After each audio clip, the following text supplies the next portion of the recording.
Bien, amigo oyente, quisiéramos concluir hoy el estudio que comenzamos en el programa anterior, en el versículo 16, en el cual, como vimos, se presentan los apóstatas en 5 diferentes clases. Se les llama murmuradores, es decir, que ellos están descontentos. Son querellosos y no aceptan lo que les ha tocado en su propia vida y se quejan de todo aquello que les ocurre.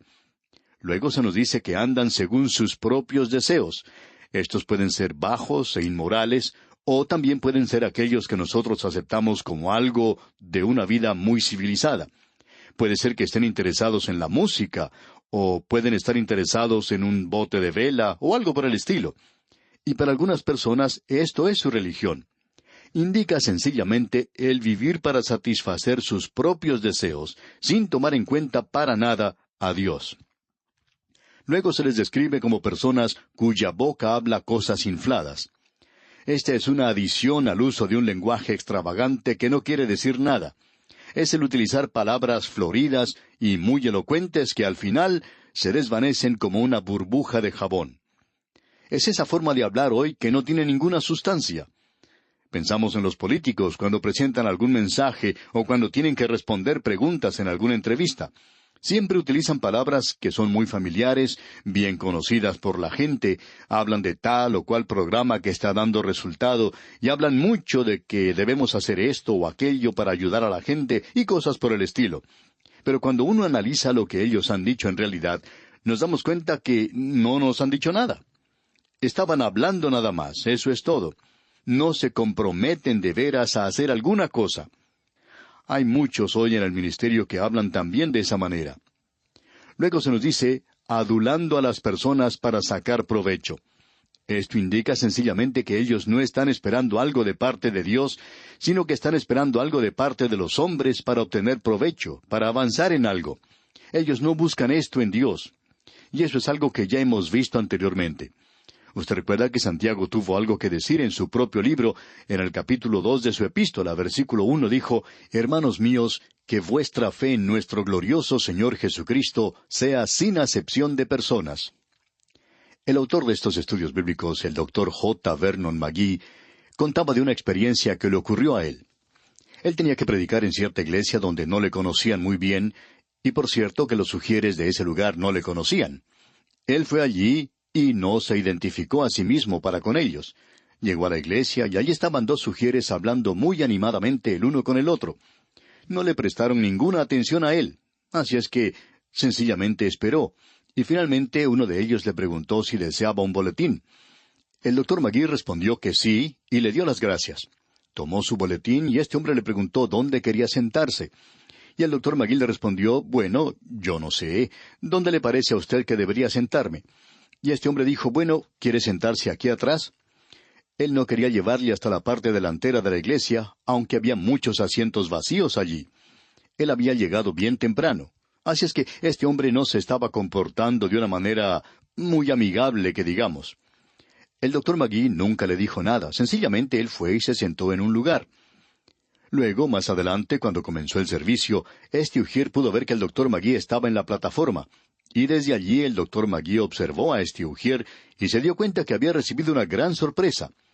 Después de terminar el servicio, Ujier se acercó a él para pedirle disculpas. Le dijo, yo no sabía que usted iba a ser nuestro predicador hoy. Siento mucho por la forma en que le he tratado. Y entonces el Dr. McGee le contestó, bueno, en realidad no era importante que usted me reconociera porque yo iba a predicar aquí de todos modos, sin importar la forma en que pueda ser recibido en la puerta. Y luego agregó, creo que lo importante es que usted reciba a los extraños y a los visitantes de una manera amable, que se muestre amigable con ellos.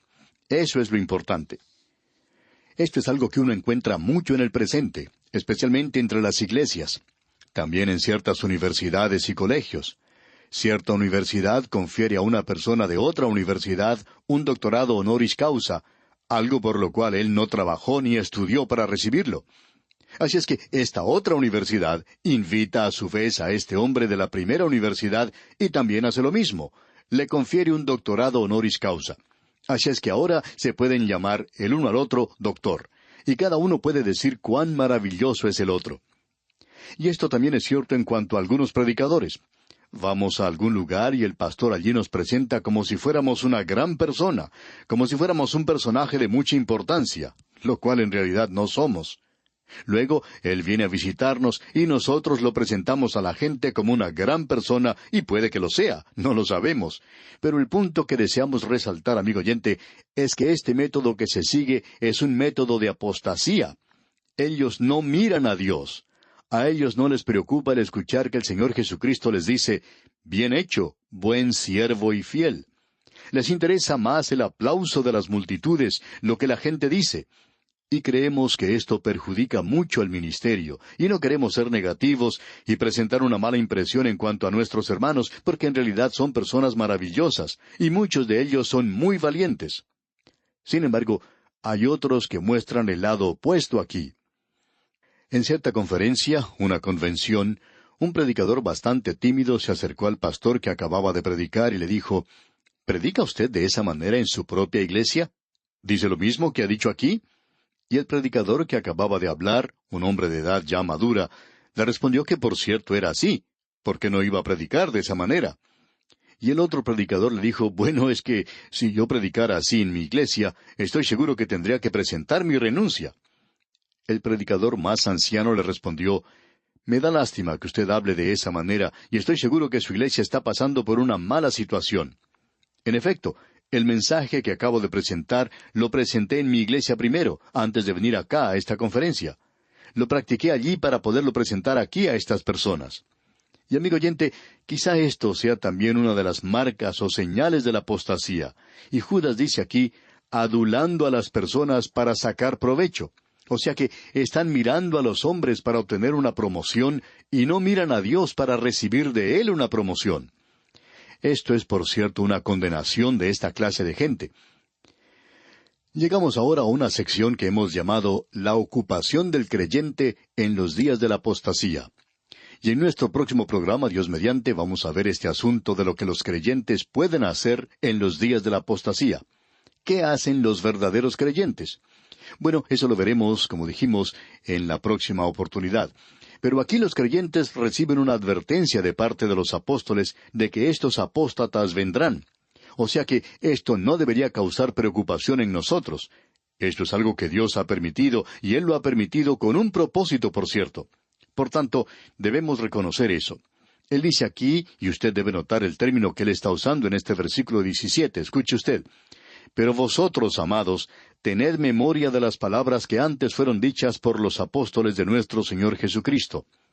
Él se está apartando aquí de esta descripción que ha dado de los apóstatas y habla de una manera diferente. Él dice, «pero vosotros, amados». O sea que él ahora está dando vuelta a la página, por así decirlo, observando el otro lado de la moneda. Él se está dirigiendo ahora a los amados. Ahora, estos amados aquí no son los amados de Judas. Sin embargo, creemos que él les amaba, porque no les hubiera escrito una carta como esta si no les amara, y él les está diciendo la verdad. Pero la palabra que él está utilizando aquí indica que ellos son amados por Dios. Estos son aquellos que están experimentando el amor de Dios en sus propias vidas. Por esa razón es que ellos son llamados amados.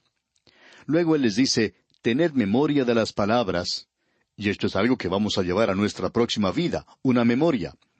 El Señor Jesucristo le dijo al hombre rico que murió y fue a parar a ese lugar de tormento, «Hijo, acuérdate que recibiste tus bienes en tu vida».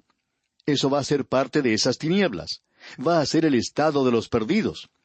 Creemos que cuando ellos miren hacia atrás, hacia el pasado, van a recordar aquello que hicieron en esta vida. Creemos que todos nosotros vamos a poder hacer eso. Pero gracias a Dios que todos nuestros pecados han sido borrados, porque si no fuera así, entonces seríamos torturados en nuestras propias mentes, porque podremos hacer memoria de eso en ese entonces. A través de toda la palabra de Dios usted puede encontrar que se nos dice que debemos recordar, es decir, que ellos deben recordar la palabra de Dios. Usted y yo, amigo oyente, debemos conocer la palabra de Dios para que nuestras memorias puedan recordar aquellas cosas que necesitamos cuando se presente la ocasión de recordar estas grandes verdades. O sea que los creyentes debemos conocer la palabra de Dios. En este versículo 17 entonces, Judas dice, «Pero vosotros, amados, tened memoria de las palabras que antes fueron dichas por los apóstoles de nuestro Señor Jesucristo. Ahora, aparentemente, Judas no era un apóstol. Él toma una posición muy humilde, aunque era medio hermano del Señor. Él estaba utilizando aquí a los apóstoles para corroborar aquello que él va a decir. Él ya ha hecho esto anteriormente. En realidad, él ha dicho que lo que él iba a escribir en cuanto a la apostasía no era algo nuevo. Yo no soy el único que ha escrito en cuanto a esto, dice. Otros ya lo han hecho con anterioridad. Así es que él dice entonces, en este versículo 17, «Pero vosotros, amados, tened memoria de las palabras que antes fueron dichas por los apóstoles de nuestro Señor Jesucristo». O sea que usted debe saber lo que la palabra de Dios quiere decir, y ya vamos a ver antes de concluir esta epístola que esto es algo muy esencial. Nosotros no creemos que usted pueda tomar una posición en este mundo al lado de Dios y no tropezar, a no ser que tenga una buena base, un buen conocimiento de la palabra de Dios. Es algo esencial. Hemos podido apreciar a gran cantidad de personas, hombres y mujeres, tropezar y caer. Y uno puede atribuir eso a esa falta de conocimiento de la palabra de Dios. Así es que es muy importante para nosotros los creyentes el conocer lo que la palabra de Dios tiene que decir. Llegamos ahora a algo que es muy importante. Hemos llegado al punto donde opinamos que necesitamos una unción especial del Espíritu Santo para siquiera hablar de esto, porque aquí tenemos algo que es de suma importancia y donde no se hace o no se presenta una diferencia el día de hoy. En los versículos 18 y 19 de esta epístola de Judas leemos, «Los que os decían, en el postrer tiempo habrá burladores que andarán según sus malvados deseos. Estos son los que causan divisiones, los sensuales, que no tienen al Espíritu». Antes de entrar a considerar lo que se nos dice aquí en estos versículos 18 y 19, creemos que debemos regresar a lo que se nos dice allá en el versículo 16. Dice, «Estos son murmuradores, querellosos, que andan según sus propios deseos, cuya boca habla cosas infladas, adulando a las personas para sacar provecho». Luego él dice que debemos recordar lo que los apóstoles nos han dicho, que ellos nos han dicho que habría personas que se burlarían en los días postreros, que andarán según sus malvados deseos. Es decir, que sus deseos son completamente separados de Dios, separados de la voluntad de Dios. Y él los define aquí como cosas sensuales. Estos son aquellos que se separan a sí mismos y no tienen al Espíritu Santo. Creemos que es necesario compartir con usted algo que es de suma importancia. En primer lugar, esta gente causa divisiones en la iglesia. Busca apartarse. Es como si hicieran una línea a través de la iglesia y separaran a una parte de la otra. Eso es lo que ha hecho en realidad el liberalismo. Ha dividido la iglesia organizada. Las grandes denominaciones han sido divididas por los liberales. No fueron los fundamentalistas los que hicieron esa división en la iglesia. Ellos sencillamente se mantuvieron con aquello que siempre había creído la iglesia. En primer lugar, vinieron aquellos llamados modernistas. Estos querían cambiar las cosas. Es por eso que fueron llamados de esa manera. Ahora, nunca les gustó ese nombre. En cambio, les gusta que se les llame liberales en el presente. Pero el liberal, amigo oyente, en lugar de ser tolerante, comprensivo, de miras amplias, a nuestro juicio, ya sea en la teología o en la política, es una persona de miras estrechas y, francamente hablando, amigo oyente, una persona muy peligrosa de tratar, porque esta persona trata con usted de una manera virulenta, mordaz, llena de odio, una persona a la cual no le preocupa si lo hiere a usted o no. De eso estamos seguros. Ahora, permítanos compartir con usted algo que dice el Dr. Vincent. Dice, estos causan divisiones en la iglesia, se los llama sensuales, y la palabra que se utiliza aquí en el griego es psukikos. Y allí obtenemos la palabra psicología. Indica una vida que está centrada alrededor del individuo, es decir, del yo. Es una forma de vivir egoísta. De manera que el individuo, la persona, llega a ser todo importante, lo que viene primero. Es egoísta, es fuera de lo natural. Y quiere decir que no ha sido renovado, que no ha nacido de nuevo. Ahora permítanos compartir también una declaración que hizo el erudito Alford. Él dijo, el espíritu, o sea, psuki, es el centro del ser personal, del yo de cada individuo. Se encuentra unido en cada hombre al espíritu, la parte más elevada del hombre, y al cuerpo, la parte más baja del hombre. Es atraída hacia arriba por el uno, hacia abajo por el otro.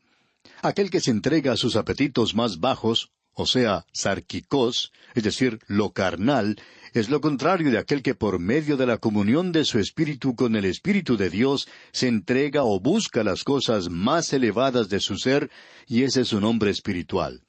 El hombre natural, el hombre sensual, es un hombre egoísta. Él vive como un animal. Quiere obtener todo lo que pueda, quiere comer todo lo que pueda, quiere obtener todo el dinero que pueda, quiere recibir todos los favores que más pueda. Vive, pues, completamente para sí mismo. Ahora, esto tiene que ver con la forma de ser del hombre en el presente. Cuando usted y yo nos acercamos a Cristo y confiamos en Él como nuestro Salvador, recibimos una nueva naturaleza. Esa nueva naturaleza ahora puede responder al Espíritu Santo de Dios. Hemos sido renovados en la parte espiritual de nuestra vida, y ahora podemos responder al Espíritu de Dios. Pero aún tenemos esa vieja naturaleza en nosotros. Aún somos carnales, aún estamos en la carne. O podemos decir que vivimos en la carne. El apóstol Pablo tiene mucho que decir en cuanto a esto en su epístola a los Romanos capítulo 8 versículo 5. Dice él, porque los que son de la carne piensan en las cosas de la carne, pero los que son del Espíritu en las cosas del Espíritu. Los que son de la carne, es decir, el hombre natural, el apóstata, estos piensan en las cosas de la carne. Eso es lo que les interesa. Pero aquellos que son del Espíritu buscan las cosas del Espíritu, buscan agradar a Dios. Luego en el versículo 6 de ese mismo capítulo 8 de la epístola a los Romanos, Pablo dice, porque el ocuparse de la carne es muerte, pero el ocuparse del Espíritu es vida y paz. Así es que si un creyente piensa en las cosas de la carne, se encuentra en una separación total de Dios, no tiene ninguna comunión. Pero el pensar en las cosas espirituales, el ocuparse en el Espíritu, es vida y es paz. Puede vivir realmente. Él vive en el Espíritu y tiende a agradar a Dios. O lo podemos expresar de esta manera. El Espíritu, en lugar de dirigirse hacia abajo y buscar las cosas de la carne, lo que la carne quiere hacer, el Espíritu hace lo que Dios quiere hacer. En el versículo 7 de ese mismo capítulo 8 de su epístola a los Romanos, el apóstol Pablo dice, por cuanto los designios de la carne son enemistad contra Dios, porque no se sujetan a la ley de Dios, ni tampoco pueden. Usted y yo, amigo oyente, tenemos esa clase de naturaleza. Pero si tenemos una nueva naturaleza, esa naturaleza puede responder a Dios.